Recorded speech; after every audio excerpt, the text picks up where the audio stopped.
आइए इस वीडियो में हम बात करते हैं one of the important office of constitution of India, that is the CAG.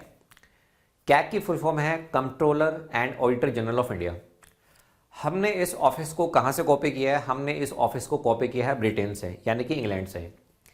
अगर आप इंग्लैंड में जाएंगे तो इंग्लैंड में कैग दोनों काम करता है। वो कंट्रोलर का भी काम करता है और वो ऑडिटर जनरल का भी काम करता है। ऑडिटर जनरल का मतलब होता है अकाउंट्स का ऑडिट करना। कौन से अकाउंट्स, इसके बारे में बात करेंगे। कंट्रोलर का जो मेन काम होता है इंग्लैंड में, अगर आप इंग्लैंड में जाएंगे तो वहां पे ये पैसा निकालता है। अब पैसा कहां से निकालता है? पैसा निकालता है कंसोलिडेटेड फंड से। इंडिया में जो पैसा होता है, मेनली जो पैसा है, सारा सारा जो पैसा है, जब हम बजट बनाते हैं तो वह कहां पे होता है? वो होता है CFI में, that is the consolidated fund of India. तो इंडिया में अगर आप देखेंगे तो बेसिकली में ये सिर्फ ऑडिटर जनरल है। इंडिया में ये सिर्फ काम करता है सिर्फ और सिर्फ ऑडिटर जनरल का। ये कंट्रोलर का काम नहीं करता है, क्योंकि कंसोलिडेटेड फंड ऑफ इंडिया से पैसा कौन निकालता है? पैसा निकालता है लोकसभा। इतना क्लियर हो गया। डॉक्टर बी आर अम्बेडकर साहब ने इसको इंट्रोड्यूस किया पार्ट 5 में, और पार्ट 5 में आर्टिकल 148 से लेके 151 यानी कि 4 article has been given to the office of CAG. तो आप समझ सकते हैं कि ऑलमोस्ट 1% ऑफ द कॉन्स्टिट्यूशन किसको दिया गया है? कैग के ऑफिस को दिया गया है। इसका मतलब यह हुआ कि कैग का जो ऑफिस है वो one of the most important office है। अब ऐसा क्यों है? ऑडिट करता है ये। किसका ऑडिट करता है ये मैं आपको डिटेल में इस वीडियो में बताने वाला हूं। थोड़ा सा अब हम हिस्ट्री में चले जाते हैं। हालांकि ये चीजें नहीं पूछी जाएंगी, लेकिन थोड़ा सा आपका इंटरेस्ट पैदा करने के लिए इस टॉपिक में मैं आपको थोड़ा सा पीछे लेके जाता हूं। बात है सन 1858 की। 1858 में क्या होता है? ऑफिस ऑफ अकाउंटेंट जनरल, इसको एस्टेब्लिश कर दिया जाता है। बहुत सारी किताबों में आपको ये ईयर देखने को नहीं मिलेगा, क्योंकि 1860 में जो पहला ऑडिटर जनरल था उसको अपॉइंट किया जाता है, वो है सर एडवर्ड ड्रमंड। तो मैक्सिमम जो बुक्स हैं आप देखोगे आपको वहां पे मिलेगा 1860। बात सही है, लेकिन ऑफिस बना दिया जाता है 2 साल पहले, और 1860 में क्या होता है? फर्स्ट ऑडिटर जनरल, जिनका नाम है सर एडवर्ड ड्रमंड, इनको अपॉइंट कर दिया जाता है। उसके बाद इस पोस्ट का नाम काफी बार चेंज होता है, जैसे इसको रीडेजिग्नेट करके बना दिया जाता है auditor and accountant general of India. उसके बाद भी इसमें थोड़े से चेंजेस होते हैं। 1866 में इसको रीनेम कर दिया जाता है कंट्रोलर जनरल ऑफ अकाउंट। इसी तरह से 1884 में यानी कि 1884 में इसको दोबारा से चेंज करके नाम दिया जाता है controller and auditor general of India.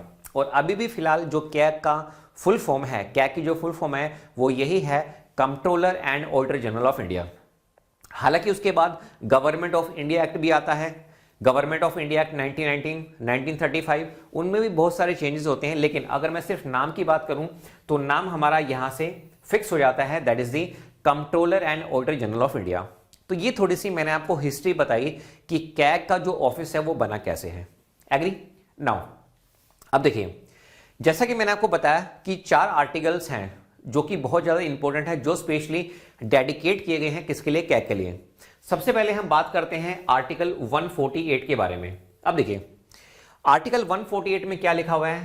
CAG की अपॉइंटमेंट के बारे में, ओथ के बारे में एंड कंडीशन ऑफ सर्विसेज के बारे में बात की गई है। कैग को कौन अपॉइंट करता है? कैग को अपॉइंट किया जाता है प्रेसिडेंट साहब के द्वारा। और रिकमेंडेशन किसकी होती है? रिकमेंडेशन होती है यूनियन काउंसिल ऑफ मिनिस्टर्स की। हटाता कौन है? हटाते भी प्रेसिडेंट साहब हैं, लेकिन वहां पे कंडीशन होती है। वो कंडीशन क्या होती है कि जो प्रोसेस है, कैग को हटाने का जो प्रोसेस है वो एग्जैक्टली सेम होता है जिस तरह से सुप्रीम कोर्ट के जज को रिमूव किया जाता है। बात समझ पा रहे मेरी? इसका मतलब ये हुआ, अगर आपसे पूछे अपॉइंटमेंट कौन देता है? प्रेसिडेंट साहब देते हैं। रिमूवल कौन करता है? प्रेसिडेंट साहब करते हैं। लेकिन उससे पहले एक प्रोसेस होता है, वो प्रोसेस एग्जैक्टली सेम होता है जिस तरह से सुप्रीम कोर्ट के जज को रिमूव किया जाता है। क्लियर है? ओथ कौन देता है? ओथ भी आपके प्रेसिडेंट साहब दिलवाते हैं। अब ये जो ओथ है ना, सुप्रीम कोर्ट की ओथ हो गई, सुप्रीम कोर्ट के जज की ओथ हो गई, या कैग की ओथ हो गई, ये कहां पे मेंशन है? ये मेंशन आपके 3rd शेड्यूल में। इसको मैंने अपनी स्लाइड में भी इंक्लूड किया है, ठीक है? इसके बारे में भी हम बात करेंगे। And condition of service. अब देखिए कंडीशन ऑफ सर्विस का मतलब क्या है? जैसे जब कैग रिटायर हो जाता है तो रिटायर होने के बाद वो स्टेट में या सेंटर में कोई भी कॉन्स्टिट्यूशनल पोस्ट नहीं ले सकते हैं, या फिर जहां से उनको बेनिफिट्स होता है, वो सरकार से बेनिफिट होता है, वो पोस्ट नहीं ले सकते हैं। तो तो अगर मैं इनके टेन्योर की बात करूं तो इनका जो टेन्योर है वो 6 साल का होता है, 6 ईयर। या तो 6 साल का टेन्योर हो गया, या फिर अगर मैं एज की बात करूं तो एज में ये हो जाएगा 65 ईयर ऑफ एज। दोनों में से जो पहले कंप्लीट हो जाएगा इनका टेन्योर क्या होता है, इनका टेन्योर ओवर हो जाता है। क्लियर है? अब आते हैं आपके नेक्स्ट आर्टिकल, आर्टिकल 149। आर्टिकल 149 किसके बारे में बात करता है? ये बात करता है duties and power of CAG. अब ड्यूटीज और पावर क्या क्या है? ड्यूटीज हैं जैसे इसको ऑडिट करना होता है कैग को, कैग ऑडिट करेगा सीएफआई को, कंसोलिडेटेड फंड ऑफ इंडिया को, कंटिजेंसी फंड ऑफ इंडिया को, पब्लिक अकाउंट को, सेंटर का भी होता है ये, स्टेट का भी होता है, और यूटी जहां पे विधानसभा होती है उसके लिए भी क्या करता है? ऑडिट करता है। ये भी मैं आपको बताऊंगा। तो ये मेंशन है कहां पे? 149 में, आर्टिकल 149 में। इसके बाद नेक्स्ट आर्टिकल है आर्टिकल 150। जैसा कि मैंने आपको बताया कैग ऑडिट करेगा सेंटर के अकाउंट्स को भी, स्टेट के अकाउंट्स को भी, किस फॉर्म में वो करता है इसके बारे में कहां पे मेंशन है? आर्टिकल 150 में। तो इसमें लिखा हुआ है accounts of union and of the state shall be kept in such form as the president में on the advice of CAG prescribes. किस फॉर्म में वो होने चाहिए ये आपका लिखा गया है किसमें? आर्टिकल 150 में। इसके बाद नेक्स्ट आर्टिकल है आर्टिकल 151। जैसा कि मैंने आपको बताया कैग रिपोर्ट बनाएगा, अकाउंट्स की रिपोर्ट बनाएगा, सेंटर के लिए भी बनाता है, स्टेट के लिए भी बनाता है। जब सेंटर के लिए बनाएगा तो वो देगा प्रेसिडेंट साहब को, स्टेट के लिए बनाएगा तो वो किसको देगा? गवर्नर को। गवर्नर टेबल करेंगे अपनी स्टेट लेजिस्लेटिव असेंबली में, और प्रेसिडेंट साहब कहां पे टेबल करेंगे? पार्लियामेंट में। टेबल का मतलब होता है रिप्रेजेंट करना। अच्छा, ऐसा जरूरी नहीं है कि प्रेसिडेंट साहब फिजिकली जाएं पार्लियामेंट में कि भैया ये रिपोर्ट है, क्या की रिपोर्ट, ये मैं सबमिट करना है। नहीं, कई बार ऐसा होता है प्रेसिडेंट साहब के ऑफिस से कोई एक बंदा जाता है और वो लोकसभा स्पीकर के ऑफिस में जाके सबमिट कर देता है कि भाई ये रिपोर्ट आ गई है, तो वहां पे उसके सिग्नेचर होने चाहिए। टेक्निकल जो वर्ड है वो है table, table in the parliament, table in the state legislative assembly. अब आपके माइंड में एक डाउट आ रहा होगा कि सर आप ये चारों आर्टिकल क्यों डिस्कस कर रहे हैं? क्योंकि एमसीक्यू में ऑप्शंस में मैंने देखा है जब यूपीएससी के आप प्रीवियस ईयर क्वेश्चन पेपर को सोल्व करेंगे तो वहां पे आपको ये देखने को मिलेगा कि ये रिपोर्ट गवर्नर टेबल करता है, ये रिपोर्ट प्रेसिडेंट साहब टेबल करते हैं। तो कौन से आर्टिकल के तहत होता है? तो कैग की जो रिपोर्ट है उसके लिए जो इंपॉर्टेंट आर्टिकल है वो है आपके पास आर्टिकल 151। क्लियर है? तो इसलिए मैंने इन आर्टिकल्स को यहां पे लिखा है। इसके अलावा एक आर्टिकल और है, वो है आपका आर्टिकल 279। आर्टिकल 279 भी काफी इंपॉर्टेंट है। ये आर्टिकल क्या बताता है? जैसे मान लीजिए मैं एग्जांपल ले रहा हूं कि हमारे पास एक फाइनेंशियल ईयर है 2023-24, ठीक है, ये एक फाइनेंशियल ईयर है। इस फाइनेंशियल ईयर में जीएसटी का जो कलेक्शन है, आप सबको पता है जीएसटी क्या होता है? गुड्स एंड सर्विस टैक्स होता है। जीएसटी का कलेक्शन में मान के चल रहा हूं कि जीएसटी का कलेक्शन हो रहा है 1000 करोड़ रुपीस, मैंने मान लिया। अब इस 1000 करोड़ का जो जीएसटी कलेक्शन है, इसको कलेक्ट करने के लिए भी तो कुछ खर्चा हुआ होगा ना। जिसने इसको कलेक्ट किया यानी कि जो ऑफिसर्स थे जब इसको कलेक्ट करने गए थे तो उनकी भी सैलरी दी गई होंगी, उनका भी ऑफिस है, उनका भी पेट्रोल का, डीजल का, गाड़ी का खर्चा होगा। तो मैं मान लेता हूं कि इसमें से टोटल खर्चा हुआ 100 करोड़ रुपए, तो बाकी जो 900 करोड़ रुपीस है इसको क्या बोला जाएगा? इसको बोला जाएगा नेट प्रोसीड ऑफ टैक्सेस। क्या बोला जाएगा? Net proceed of taxes. अब इसको सर्टिफाई कौन करता है? याद रखेगा, इस नेट प्रोसीड ऑफ टैक्सेस को सर्टिफाई करता है आपका CAG, that is controller and auditor general of India. कहां पर लिखा हुआ है? ये माय डियर फ्रेंड लिखा हुआ है आपका आर्टिकल 279 में। तो आर्टिकल 279 क्या कहता है? Calculation of net proceed is certified by the CAG. Agree? तो ये आर्टिकल भी आपको याद रखना है, क्योंकि जब हम यूपीएससी का पेपर अटेम्प्ट करेंगे तो कई बार एग्जामिनर काफी डीप में चला जाता है, तो ये हमें एलिमिनेशन टेक्निक को इस्तेमाल करने में मदद करेगा। उसके बाद जैसा कि आपको याद हो तो मैंने आपको थर्ड शेड्यूल पहले मैं आपको अलग से पढ़ा चुका हूं। अब थर्ड शेड्यूल में क्या है? ओथ के बारे में है, एफर्मेशन के बारे में। किसकी? सुप्रीम कोर्ट के जजेस की और कैग की। तो ये भी कई बार आपसे पूछा जाता है। अब यहां पे मैं आपसे क्वेश्चन पूछना चाहूंगा, ऐसी कौन सी कॉन्स्टिट्यूशनल पोस्ट है जिसकी ओथ शेड्यूल में ना दे के आर्टिकल्स में दी गई है? ये भी आपको मुझे बताना है। क्लियर हो गया यहाँ पे? तो आई थिंक 4 आर्टिकल तो ये हो गए, आर्टिकल 148 से लेके 151, फिर है आपका आर्टिकल 279। ये भी मैंने आपको बता दिया है और आपको मैंने थर्ड शेड्यूल भी बता दिया है। क्लियर हो गया यहां पे। उसके बाद देखिए, आपको मैं पहले ही बता चुका हूं, हमने इस ऑफिस को कॉपी किया कहां से? ब्रिटेन से, इंग्लैंड से हमने कॉपी किया। तो इंग्लैंड में कैग दोनों काम करता है, वो कंट्रोलर का काम भी करता है और वो ऑडिटर जनरल का भी काम करता है। लेकिन इंडिया में जो कैग है वो कंट्रोलर का काम नहीं करता है, वो सीएफआई से पैसे नहीं निकालता है। इसीलिए इंडिया में जो कैग है अगर आप देखोगे तो वो बेसिकली में काम करता है किसका? ऑडिटर जनरल का। यही बात मैंने लिखी है कि CAG is only performing the role of auditor general and not a controller, but in Britain it has a power of both. It has a power of both. तो वहां पे ये दोनों का काम करता है, वहां पे ये कंट्रोलर का काम भी करेगा और वहां पे ये आपका किसका काम करेगा? ऑडिटर जनरल का भी काम करेगा। इतना क्लियर हो गया? अब आपके दिमाग में क्वेश्चन आ रहा होगा कि सर ये होता कौन है, किसको बनाया जाता है? यूजली जो कैग होता है इंडिया में ये बनाया जाता है किसको? IAS ऑफिसर को। आपको पता है ना, इंडियन एडमिनिस्ट्रेटिव सर्विसेज होती है, या फिर आपने एक सर्विस और सुनी होगी, इंडियन ऑडिट अकाउंट सर्विसेज। जब यूपीएससी में रैंक थोड़ी सी कम आती है तो उस समय पे ये सर्विस मिल जाती है। तो अभी जो कैग की पोस्ट होल्ड की गई है वो होल्ड की गई है एक IAS ऑफिसर के द्वारा। तो इंडिया में ये होता है एक IAS ऑफिसर या IAAS ऑफिसर होता है। बट अगर आप ब्रिटेन में जाएंगे तो ब्रिटेन में क्या होता है? ब्रिटेन में जो कैग होता है, याद रखिएगा, in Britain CAG is a member of house of common. तो वो हाउस ऑफ कॉमन का क्या होता है? मेंबर होता है। तो इंडिया में आप इसको भी एमसीक्यू में यूपीएससी पूछ सकती है कि कैग इंडिया में क्या वो पार्लियामेंट का मेंबर होता है, यानी कि मेंबर ऑफ पार्लियामेंट, एमपी होता है या नहीं होता है? तो याद रखिएगा, CAG is not a member of parliament. किसकी बात हो रही है? इंडिया की बात हो रही है। ठीक है, ब्रिटेन में वो होता है, हाउस ऑफ कॉमन का क्या होता है? मेंबर होता है। ये मोटी मोटी बातें आपको यहां पे पता चल गई होंगी। अब आइए हम बात कर लेते हैं कैग की ऑडिट के बारे में, ड्यूटीज के बारे में। मैं आपको पहले ही बता चुका हूं, जब मैंने आपको बजट पढ़ाया था तो मैंने वहां पे आपको 3 तरह के अकाउंट बताए थे। एक होता है कंसोलिडेटेड फंड ऑफ इंडिया, एक होता है कंटिजेंसी फंड ऑफ इंडिया, एक होता है पब्लिक अकाउंट ऑफ इंडिया। तो ये क्या करता है? कैग बेसिकली में ऑडिट करेगा क्या?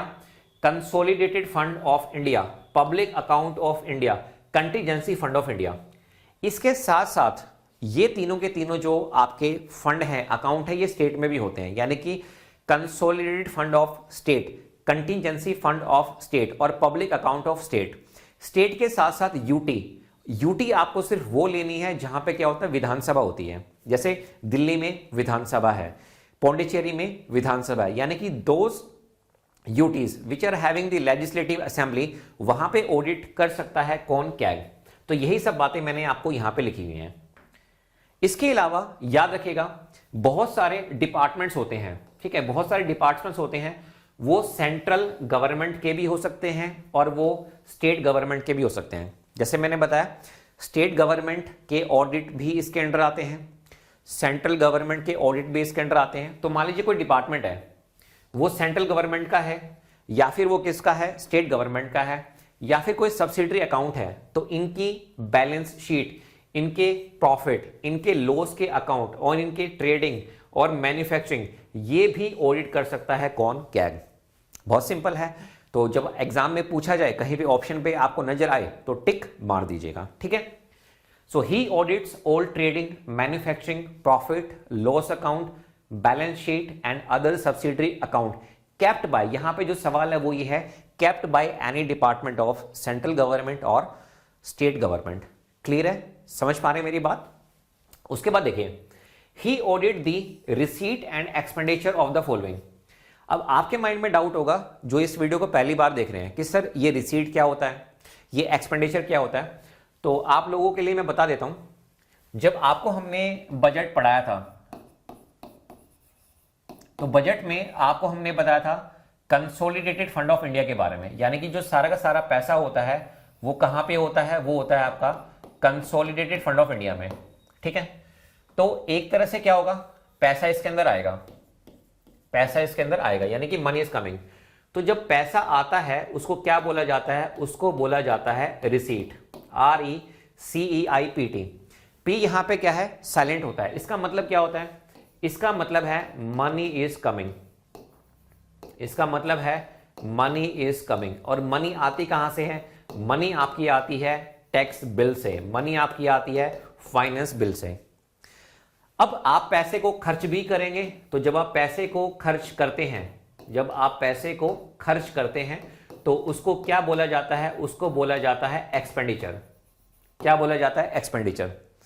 तो हमने लास्ट वीडियो में आप देखेगा यूट्यूब की प्लेलिस्ट में है, रिसीट आपको हमने अलग से पढ़ा रखा है और एक्सपेंडिचर आपको हमने अलग से पढ़ा रखा है। इतना क्लियर हो गया? वापिस आते हैं। तो मैंने आपको बताया he audit the receipt and the expenditure of the following. अब ये किसके रिसीट और एक्सपेंडिचर का ऑडिट करता है? All bodies and authorities substantially finance from the central और स्टेट रेवेन्यू। ठीक है, स्टेट रेवेन्यू और सेंट्रल रेवेन्यू की जो अथॉरिटीज हैं सब्सटेंशियली फाइनेंस, यानी कि पैसे जो शेयरिंग होता है, जिनको पैसा दिया जाता है, उनके उन बॉडीज के अकाउंट्स को ये ऑडिट कर सकते हैं। क्लियर है? इसके अलावा जो गवर्नमेंट कंपनीज होती हैं उनको भी ऑडिट किया जा सकता है। ये क्वेश्चन आपसे पूछा जा सकता है, एक ऑप्शन आपको बना के दे दिया जा सकता है कि आप हमें ये बताइए कि क्या कैग गवर्नमेंट कंपनीज के ऑडिट कर सकता है? तो इसका आंसर होगा यस, वो ऑडिट कर सकता है।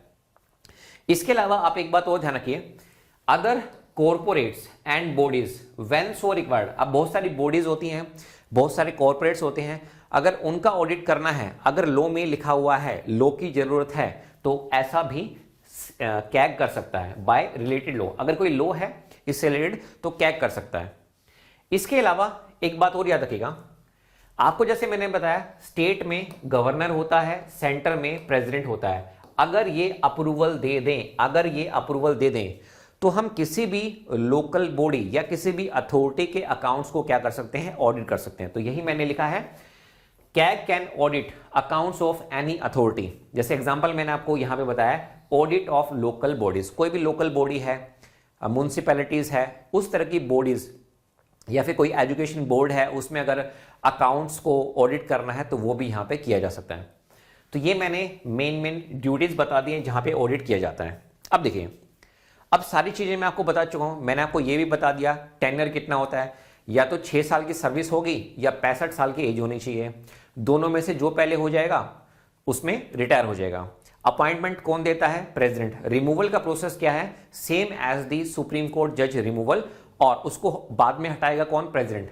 कहने का मतलब है सिग्नेचर होते हैं। अब देखो, अब हम जाते हैं थोड़ा सा डिटेल में।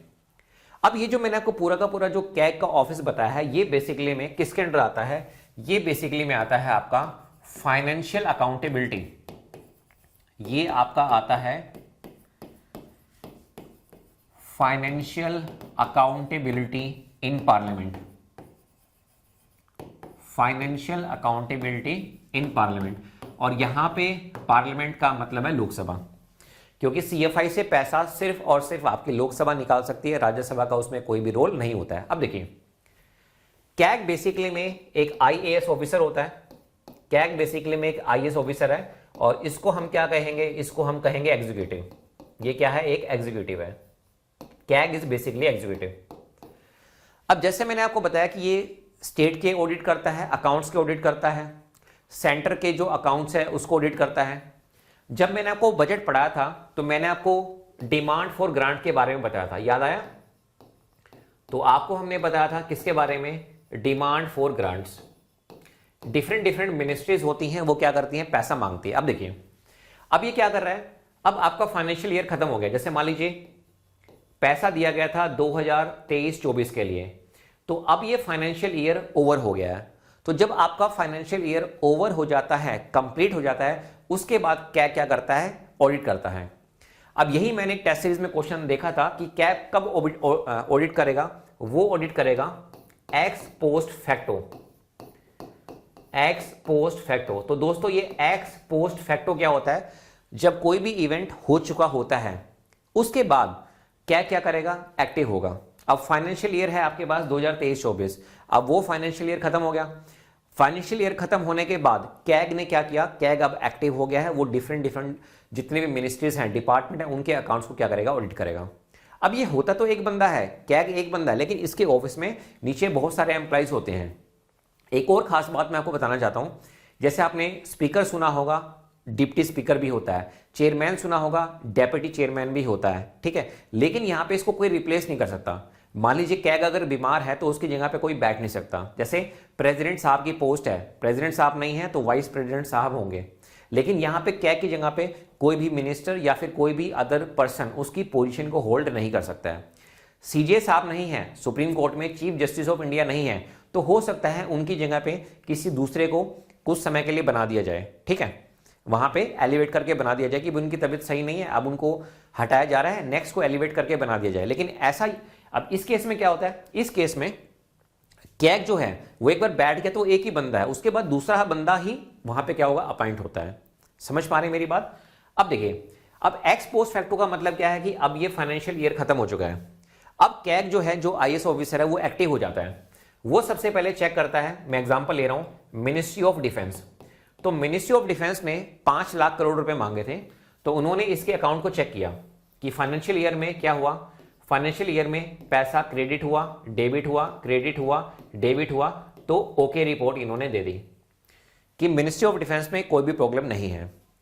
फिर इन्होंने एक दूसरा डिपार्टमेंट चेक किया, मिनिस्ट्री ऑफ टेलीकम्युनिकेशन। इन्होंने चेक किया मिनिस्ट्री ऑफ टेलीकम्युनिकेशन।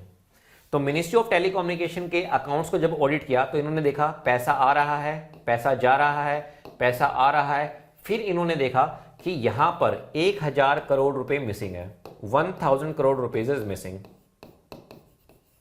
तो ये 1000 करोड़ रुपए क्या है, मिसिंग है। तो उन्होंने क्या किया, उन्होंने इसको अपनी रिपोर्ट में लिख लिया।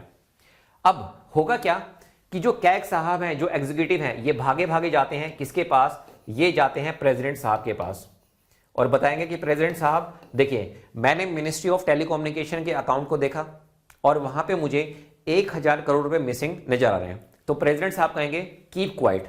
अब ऐसा प्रेसिडेंट साहब क्यों कहते हैं, क्योंकि प्रेसिडेंट साहब खुद क्या है, वो भी एक क्या है, एग्जीक्यूटिव है। और जो कैग है, कैग भी क्या है, कैग भी एग्जीक्यूटिव है। तो आपको मैं पहले ही बता चुका हूं, कभी भी एग्जीक्यूटिव के लिए रिस्पॉन्सिबल नहीं होता है। एग्जीक्यूटिव किसके लिए रिस्पॉन्सिबल होता है, एग्जीक्यूटिव रिस्पॉन्सिबल होता है किसके लिए, लेजिस्लेचर के लिए। क्लियर है? तो अब इसके बाद बारी आती है किसकी, इसके बाद बारी आती है लेजिस्लेचर की। इसके बाद बारी आती है लेजिस्लेचर की। अब पार्लियामेंट में प्रेसिडेंट साहब ने रिपोर्ट को सबमिट कर दिया है, टेबल कर दिया है कैग की रिपोर्ट को। अब रिपोर्ट आती है किसके सामने, रिपोर्ट आती है, एक कमेटी होती है PAC. What is the full form of PAC? PAC की फुल फॉर्म है पब्लिक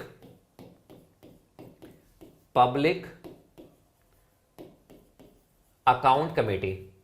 तो रिपोर्ट आती है पब्लिक अकाउंट कमेटी के सामने। अब ये जो पब्लिक अकाउंट कमेटी है ये 22 मेंबर की होती है। इसमें कितने मेंबर्स होते हैं, इसमें होते हैं 22 मेंबर्स, जिसमें से जो 15 मेंबर होंगे वो कहां से होंगे, लोकसभा से, और 7 मेंबर कहां से होंगे, 7 मेंबर होंगे आपके राज्यसभा से। क्लियर है भाई? तो 22 मेंबर की बॉडी होती है पब्लिक अकाउंट कमेटी। यूजली इसका जो हेड होता है वो ऑपोजिशन का मेंबर होता है। इसमें कोई भी, जो पीएससी होता है, इसमें कोई भी मिनिस्टर नहीं हो सकता है। No minister shall be part of PAC. तो कोई भी मिनिस्टर पीएसी का पार्ट नहीं होता है। अगर मान लीजिए कोई मिनिस्टर है और वो इस पीएसी का पार्ट बन गया है तो उसको क्या करना पड़ेगा, उसको रिजाइन करना पड़ेगा। अब मैटर किसके सामने आता है, मैटर आता है पीएसी के सामने। तो पीएसी के सामने दो चीजें हैं, या तो पीएसी सेटिस्फाई होगी, या तो पीएसी सेटिस्फाई होगी, या फिर पीएसी नॉट सेटिस्फाइड होगी, नॉट सेटिस्फाइड। अब देखिए, अब पीएसी को अगर मान लीजिए कोई डाउट आता है तो वो इस समय पे क्या कर सकते हैं, इस समय पे वो कैग को बुला सकते हैं कि आप हमें बताइए कि भाई बताइए हमें ये चीज समझ में नहीं आ रही है तो इसके बारे में आप हमें बताइए। तो इस समय पे अगर कैग चाहे तो कैग हेल्प कर सकता है। तो अगर पीएसी सेटिस्फाई है, नो प्रॉब्लम, केस को उसी समय पे रोक दिया जाता है, बंद हो जाता है ये केस।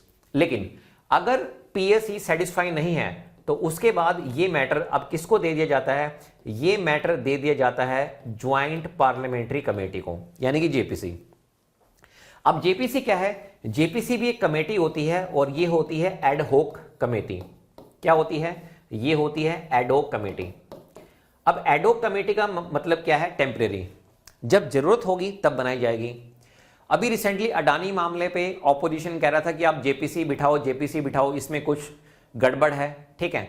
तो जेपीसी पावरफुल होती है। अब ये जेपीसी इतनी पावरफुल क्यों है?